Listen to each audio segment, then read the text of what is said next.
YouTube, what is going on? It is Skywise here, back with a phenomenal review. Today we are going to be reviewing the Kayo TD110 EFI pit bike, and I can't wait to talk about this bike because we've had so much fun with this one. We literally picked up a second one, and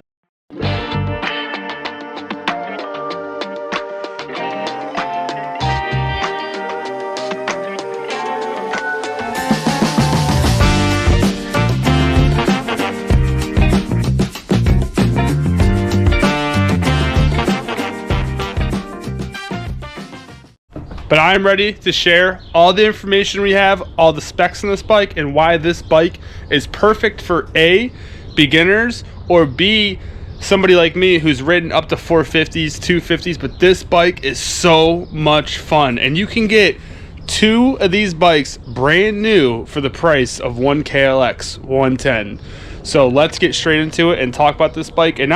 So if you're here and you're watching this video and you're thinking about buying one of these, you are in a good place because we're not being paid by Kayo, and trust me, we are familiar with our ATVs and dirt bikes. And my goal isn't to sell you on the Kayo, but it's to talk about it just because I personally have had such a good experience with this bike that I believe everybody deserves to give this bike a shot. And like I said, I've ridden plenty of other dirt bikes, and this one right here is super freaking fun, and we're gonna talk about it. So let's get straight in. So the Kayo TD110 EFI is a significant step up in the pit bike world because it ditches the finicky carburetors typically found on budget bikes for a modern electronic fuel injection system known as the EFI system, and you can actually see the fuel injector right there.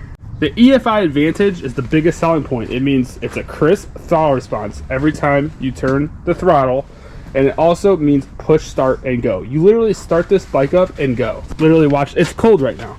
Watch. See? Look at it. Super cold right now, guys. It's pretty cold out here. I'm actually going to show you the time. All right, so not super cold, but it's 46 right now. And it starts up simply as this. You turn that, you click that, you'll see that light come on, and you click the start button.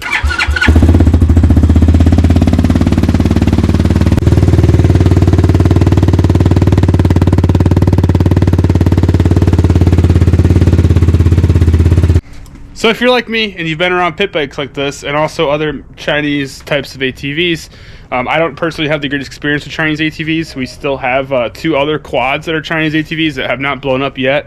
Knock on wood, knock on a trailer. But this one's still running strong, and we absolutely love it. But having that fuel injection, like I mentioned before, it's literally start up and go. Turn the key and go. There's no cleaning out jets. There's no cleaning carbs. There's no choke. So it's very easy if you have a younger child that wants to just start the bike up and ride. There's no, especially not having the choke. I mean, I'm still trying to teach my kids about a choke. So it's super easy to ride, and it's very, like I said in the beginning, beginner friendly. Now this bike also is, as you can see, clutchless. It's a semi-automatic bike. It is a 4-speed, so it's ideal for if you're teaching kids how to ride bikes. This one is perfect. They get the experience of shifting. They still have to shift that down to neutral. Neutral's down, and then it's 4 up.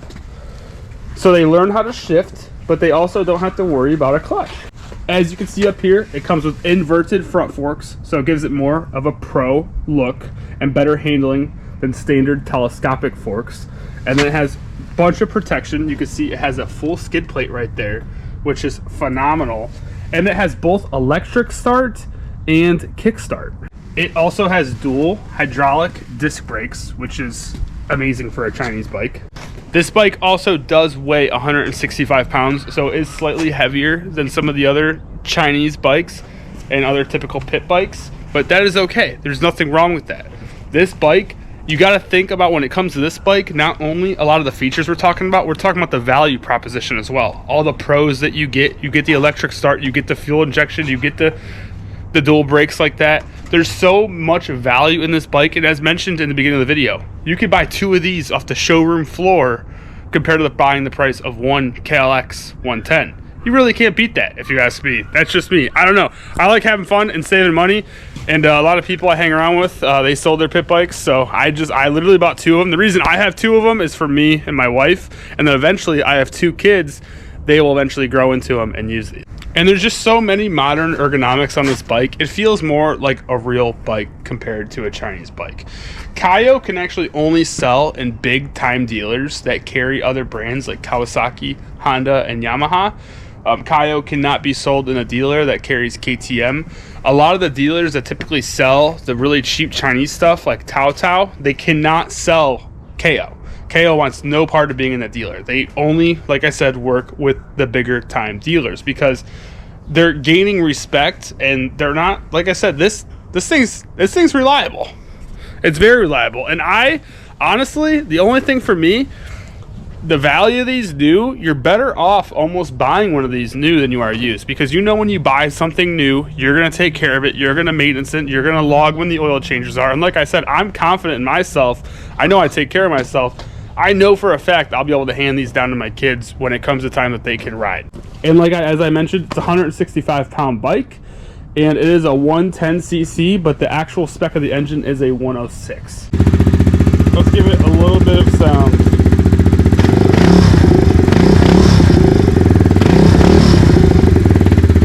Now let's do a couple drive-bys. Let's see how she sounds if one were to drive by you, and let's show you some speed, because these things, like I said, they're fun, they feel great.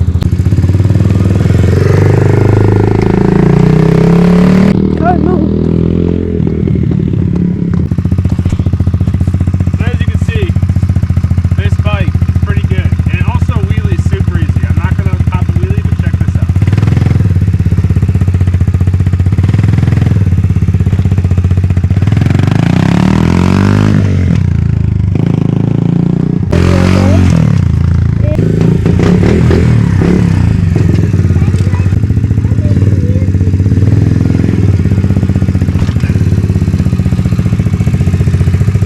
So in all, to sum up this video, if you are thinking about this bike, it's an amazing choice. If you guys want to see any maintenance or other stuff like that, we'll also have that up on the channel about this bike. If you have any questions or concerns, or you have something that you just want to ask in regards to this bike, drop it down in the comments. I'll make sure to get back to you. I get back to everybody that comments on my videos when it comes to these type of reviews, because I know it's a make it or break it. If it was me and I like to buy shit, and if I'm thinking about it, I'm ready to buy it, and I have a question, sometimes you just gotta ask somebody that actually owns one of these. Also, be careful in buying graphic kits for these, because clearly I bought the wrong graphic kit for mine. This is actually supposed to be my wife's. And yeah, so you can see the graphics clearly don't fit this bike, but I'm getting my money's worth, so I'll fix it down the road. Other than that, we'll see you guys in the next video.